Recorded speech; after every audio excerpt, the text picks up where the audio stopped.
Carla wala ng problema sakaling pumasok na ito sa kolehiyo. Dormitoryo kasi ni Carla may sumagot na po, tulong na binibigay kay Carla ay sumud-sunod na. Nanay ni Carla halos hindi na makapaniwala sa mga tulong na dumadating sa pamilya nila ngayon. Isang mapagpalang araw po sa atin mga kakalingap at muli ay welcome back sa aking YouTube channel. At syempre bago po tayo magsimula sa video na ito ay gusto ko lamang po pasalamatan at shoutout ang ating mga minamahal na mga viewers at supporters na walang sawang nanonood sa ating YouTube videos mga kakalingap. At syempre bago po tayo magsimula sa video na ito ay wag po kalilimutan suportahan si Kalinga Prob at ang ama nito na si Val Santos Matubang.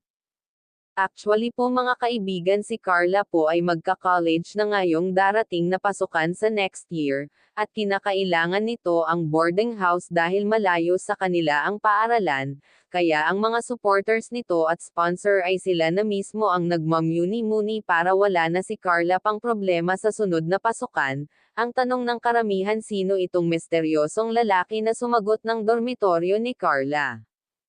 Hala kung makikita natin parang pamilyar ang kanyang mukha, siya na kaya ang sisigot sa lahat ng kailangan ni Carla.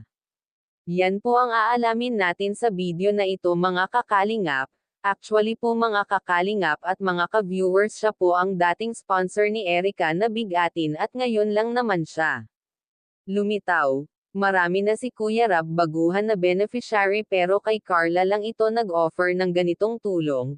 Wow, tulong na para kay Erica mapupunta kaya kay Carla. Kaya sa point na ito ay masasabi natin na si Carla ang karapat-dapat na tulungan ng Team Kalingap at akalain nyo mga kakalingap si Carla ngayon ang may maraming natatanggap na tulong, kung baga siya ang may maraming tagapanood at supporters.